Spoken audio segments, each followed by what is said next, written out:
Bismillahirrahmanirrahim. Qala al-musannifu rahimahullahu ta'ala wa nafa'ana bihi wa bi'ulumihi fid dharain amin ya Allah ya rabbal alamin. Wa'lam, dan ketahui olehmu, anna a'zamal asbabi, sesungguhnya paling besar penyebab-penyebab, fi rusukhi hadhil khabaithi, pada tetapnya keburukan-keburukan ini, fi rusukhi ay fi thubuti hadhil khabaith, pada tetapnya keburukan-keburukan ini, fil qalbi, di dalam hati, tolabul ilmi li ajlil mubahati wal munafasati, yaitu menuntut ilmu untuk mubahat. Mubahat itu untuk membanggakan diri, ay mufakharah, wal munafasati, dan untuk persaingan. Wal ammiyu, dan orang yang awam, kebalikan daripada orang yang alim. Orang yang awam, bima'zilin, itu jauh, an aksari hadhil khisali, dari kebanyakan perkara ini. Wal mutafaqqihu, sedangkan orang yang alim, orang yang mengerti, mustahdafun laha, itu dekat dengan mubahat dan munafasah, dengan membanggakan diri dan persaingan. Wa huwa mu'arradun lil halaki, dan itu bisa mendatangkan lil halaki, bagi kebinasaan. Bisa bagiha, dengan sebab membanggakan diri dan persaingan itu.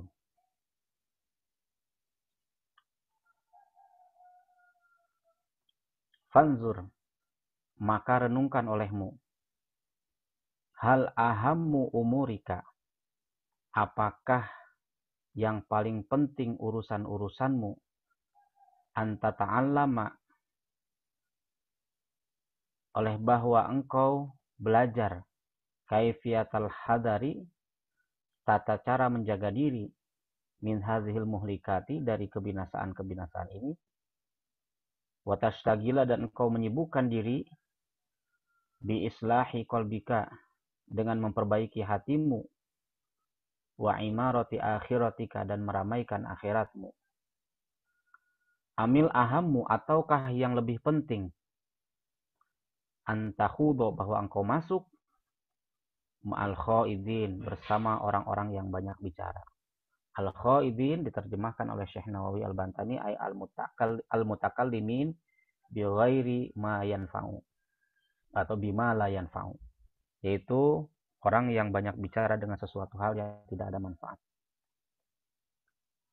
Wa tatluba, dan kau mencari, minal ilmi, daripada ilmu, ma huwa sababu ziyadatil kibri, sesuatu yang menyebabkan bertambahnya kesombongan, warriyai, dan riya, wal hasadi, dan hasud, wal ujbi, dan membanggakan diri, hatta tahlika ma'al halikin, sehingga engkau binasa, ma'al halikin, bersama orang-orang yang binasa. Wa'lam, dan ketahui olehmu, anna hadhil khisalah salasata, sesungguhnya tiga perkara ini. Mana tiga perkara ini? Yang pertama kiber atau ujub.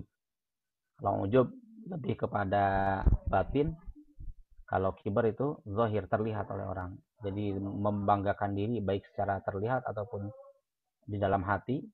Yang kedua riya, yang ketiga hasud. Min ummahati khaba'ithil qalbi, itu termasuk pangkal dari keburukan-keburukan hati. Walaha, dan bagi itu ummahat khaba'ithil qalb, atau hadhil khisal as-salasah, maghrisun wahidun, ay aslun wahidun, asalnya satu, wa huwa hubbud dunya, yaitu cinta dunia. Jadi munculnya kiber, sombong, riya, hasud, dan ujub atau membanggakan diri, itu berasal dari satu faktor, itu yaitu hubbud dunya, cinta dunia. Jadi segala sesuatu itu tidak lepas dari dua faktor. Ya, dalam bahasa Arab itu ada awamil ad-dakhiliyah, faktor internal, ada awamil al-kharijiyah. Al-awamil ad-dakhiliyah, faktor internal, ada al-awamil al-kharijiyah, faktor eksternal. Walidzalika, karena itu, qala Rasulullah sallallahu alaihi wasallam, sabda Rasulullah sallallahu alaihi wasallam, hubbud dunya ra'su kulli khati'atin. Cinta dunia adalah pangkal setiap kesalahan. Khati'ah bermakna dosa, bisa diartikan dosa. Hubbud dunya, cinta dunia adalah pangkal dari segala dosa.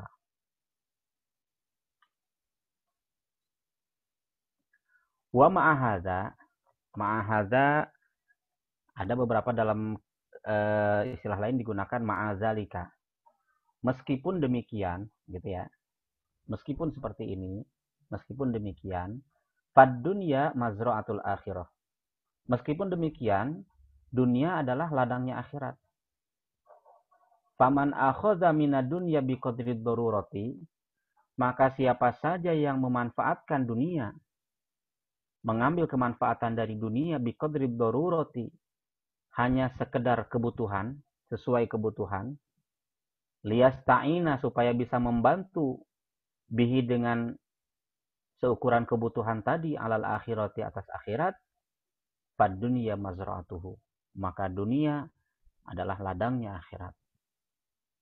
Waman aradad dunya, dan siapa saja yang menginginkan dunia, mencari dunia, mengambil manfaat dari dunia ini, liyatana'ama, supaya dia bisa menikmati, bisa bersenang-senang, biha, dengan dunia, fad dunya mahlakatuhu, maka dunia adalah tempat kebinasaan. Fahadhihi, maka ini, nubzatun yasiratun, ay syai'un qalilun, sesuatu yang sedikit. Kajian di dalam kitab Bidayatul Hidayah tentang penyakit-penyakit hati itu adalah sebagian kecil dari kajian-kajian yang nanti akan dibahas secara mendalam di dalam kitab Ihya Ulumuddin. Min zahiri ilmi taqwa, dari zahirnya ilmu takwa, dari ilmu takwa yang terlihat secara zahir. Wahia bidayatul hidayah, dan itulah bidayatul hidayah, permulaannya hidayah. Fa in jarrabta fiha, maka jika engkau bisa melatih, bisa mencoba dirimu fiha, dengan bidayatul hidayah yang disampaikan oleh Imam Ghazali, mulai dari bangun tidur sampai tidur kembali, amal-amalannya kita amalkan, kita lakukan, ya, kita biasakan, nafsaka, akan dirimu, fatawa'atska, lalu engkau patuh, lalu patuh dirimu, akan engkau, alaiha, atas itu bidayatul hidayah, fa'alaika bikitabi Ihya Ulumuddin, maka wajib atasmu dengan kitab Ihya Ulumuddin. Kalau kita sudah bisa mengamalkan kitab Bidayatul Hidayah, mulai dari bangun tidur sampai tidur kembali, maka kita lanjut kepada kitab Ihya Ulumuddin. Lita'rifa, supaya engkau tahu, kaifiyatal wusuli ila batini taqwa, tata cara sampai kepada batin takwa, takwa secara batin. Faiza amarta bit taqwa, maka apabila engkau telah memenuhi bit taqwa, dengan ketakwaan, batina qalbika, akan batin hatimu, fa inda dzalika, maka ketika demikian itu, tartafiul hujuba, terangkat al hujuba, akan penghalang, tartafiul hujubu, terangkat penghalang, bainaka, antara dirimu, wa baina rabbika, dan antara Tuhanmu, wa tankashifu laka, dan tersingkap bagimu, anwarul ma'arifi, cahaya-cahaya ma'rifat, wa tatafajjaru min qalbika, dan terpancar min qalbika, dari hatimu, yanabiul hikmati, sumber-sumber hikmah, wa tattabihu, dan jelas laka bagimu, asrarul mulki wal malakut, rahasia kerajaan Allah, baik zahir maupun batin. Al-mulk secara zahir, al-malakut secara batin. Wa yatayassaru laka, dan mudah bagimu, minal ulumi, daripada ilmu-ilmu, ma tastahkiru bihi hadhil ulumal muhdatsata, ilmu-ilmu baru yang engkau anggap rendah, yang engkau anggap sepele, yang engkau anggap remeh, atau yang engkau anggap hina. Mana al-ulum al-muhdatsah? Syekh Nawawi Al-Bantani dalam kitab Muraqil Ubudiyahnya mengatakan yang dimaksud ulum al-muhdatsah adalah ilmu nahwu, ilmu fiqih, dan lain sebagainya yang baru dimunculkan sepeninggal generasi Nabi, sahabat, dan tabi'in. Ya. Ilmu itu sudah ada sebetulnya, cuman belum dimunculkan sebagai ilmu namanya gitu. Nah, ini yang dianggap ilmu-ilmu muhdatsah, ilmu-ilmu baru yang oleh sekelompok tetangga sebelah kita dianggap bid'ah. Allati lam yakun laha zikrun, yang belum ada laha bagi ulumul muhdatsah zikrun, penyebutannya fi zamanis sahabati wat tabi'in radhiyallahu anhum ajma'in, pada zaman sahabat dan tabi'in radhiyallahu anhum ajma'in. Jadi ini yang dianggap bid'ah, termasuk di dalamnya ilmu tasawuf, mereka anggap bid'ah gitu ya. Maka ini perlu kita luruskan agar semuanya terang benderang, karena memang ilmu hakikatnya semua dari Allah Subhanahu wa taala, dan sudah ada sejak zaman Rasulullah, sejak zaman sahabat, sejak zaman tabi'in, hanya belum muncul sebagai sebuah fan ilmu gitu. Wa in kunta tatlubul ma'rifata minal qili wal qal, dan jika engkau mencari kemakrifatan, mencari ma'rifat minal aqili wal qal, ay minal mukhasamah ya, dari katanya gitu ya, dari hasil seminar misalnya begitu ya, minal qil wal qal, saya katakan dan katanya, wal miroi, dan miro ya, ria, wal jidali, dan berdebat, fama a'zama musibataka, maka alangkah besar musibahmu, wama atwala ta'abaka, dan alangkah panjang keletihanmu, wama a'zama hirmanaka wa khusranaka, dan alangkah agung, alangkah besar hirmanaka, penghalangmu dari kebaikan, wa khusranaka, dan kerugianmu. Ya. Jadi capek saja kita kalau kita ingin makrifat kepada Allah.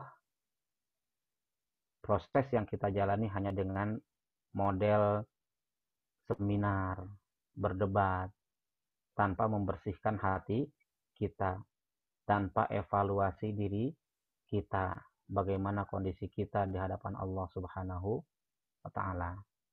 Nah, tentang ini di dalam kitab Muraqil Ubudiyahnya dijelaskan bahwa Imam Ghazali saat itu beliau menjadi imam di salah satu masjid. Kemudian yang menjadi makmum di antara sekian banyak makmum adalah adik kandung beliau sendiri yang bernama Imam Ahmad, bukan Imam Ahmad bin Hambal. Ini pernah diceritakan sebelumnya ya. Di pertengahan sholat, Imam Ahmad akhirnya munfarik ya, memisahkan diri dari imam. Nah, ketika Imam Ghazali tahu ya bahwa ternyata adik kandungnya memisahkan diri, beliau bertanya, kenapa engkau di pertengahan sholat berjamaah, engkau munfarik, memisahkan diri dariku? Maka dijawab oleh adiknya, bagaimana tidak, aku melihat dari tubuhmu ya keluar darah yang begitu deras gitu ya. Maka akhirnya Imam Ghazali bertanya, dari mana engkau mendapatkan ilmu seperti itu? Jadi adiknya sudah kasyaf gitu ya. Maka adiknya mengatakan ada di salah satu suk gitu ya, pasar ya. Nah, ternyata setelah dicari oleh Imam Ghazali, memang betul di situ ada Al-Imam Asy-Syaikh Al-Kharrazi namanya. Ya, beliau adalah tukang sol, sendal atau sepatu. Ya, duduknya di emper salah satu pasar, salah satu kios. Nah, pada saat Imam Ghazali datang dan ingin berguru kepada beliau, beliau mengatakan, engkau tidak akan mampu ya untuk mengikuti perintahku. Maka Imam Ghazali mengatakan, saya sanggup, saya mampu untuk mengikuti perintah Anda. Maka salah satu yang dilakukan oleh Imam Al-Kharrazi untuk menguji hati atau batinnya Imam Ghazali, yaitu dengan cara menyapu halaman pasar. Bisa dibayangkan, beliau disuruh menyapu pasar, ya. Kemudian ketika Imam Ghazali mencari sapu dan serokan, kalau kata kita mah ya, gurunya ini melarang, jangan pakai sapu, pakai tanganmu. Padahal saat itu Imam Ghazali datang ke tempat itu dengan menggunakan pakaian kebesarannya, pakai gamis, kalau kata kita mah ya pakai udang gitu. Mulai menyapulah beliau dengan tangannya, pakai tangan dipungutin sampahnya. Begitu ada sampah yang ada di got, Imam Ghazali menyingsingkan lengan bajunya, mau mengeruk sampah yang ada di dalam got itu. Maka gurunya mengatakan, jangan kau singsingkan lengan bajumu, biarkan saja bajumu kotor. Maka pada saat sampah itu akan diambil oleh kedua tangannya dengan baju yang tidak disingsingkan, tangan Imam Ghazali dipegang oleh Imam Al-Kharrazi dan beliau mengatakan, cukup, sekarang pulanglah engkau, gitu ya. Hanya seperti itu saja. Maka ketika pulang, Imam Ghazali merasakan bertambah ilmu beliau. Nah, itu yang disebut ilmu laduni, tersingkap keilmuan beliau. Fa'mal ma syi'ta, maka beramallah sesuka hatimu, apa yang kau kehendaki. Fa inna dunya allati tatlubuha bid-din, karena sesungguhnya dunia yang kau cari dengan agama, la taslamu laka, itu tidak bisa menyelamatkanmu. Wal akhiratu tuslabu minka, sedangkan akhirat akan pergi menjauh darimu. Faman talabad dunya bid-din, maka siapa saja yang mencari dunia dengan agama, khasirahuma jami'an, maka keduanya akan merugi, baik dunianya maupun agamanya. Wa man taraka dunya lid-din, dan siapa saja yang meninggalkan dunia untuk agamanya, robihahuma jami'an, maka ia akan beruntung keduanya. Fahadhihi jumalul hidayati, maka inilah pembahasan tentang hidayah ila bidayati tariqi fi muamalatika ma'allah, kepada permulaan jalan di dalam muamalahmu, berinteraksinya engkau ma'allahi azza wa jalla, bersama Allah azza wa jalla, biadai awamirihi, yaitu dengan menunaikan perintah-perintah Allah, wajtinabi nawahihi, dan menjauhi larangan-larangan Allah. Wa nusyirul an, dan kami mengisyaratkan sekarang, alaika atasmu, bijumalin minal adabi, dengan pembahasan tentang adab. Litu akhidha biha nafsaka, agar engkau mengambil manfaat biha dengan jumal minal adab, nafsaka akan dirimu, fi mukhalatika ma'ibadillah, pada saat pergaulanmu dengan hamba-hamba Allah azza wa jalla, wa suhbatika, dan pertemananmu lahum, bersama mereka, di dunia, di dunia. Demikian kajian kitab Bidayatul Hidayah pada minggu pagi ini. Mudah-mudahan ada manfaatnya. Kurang lebihnya mohon maaf, andaikan dalam penterjemahannya ada yang kurang tepat atau kurang berkenan. Wallahu muwaffiq ila aqwamit thoriq. Assalamualaikum warahmatullahi wabarakatuh.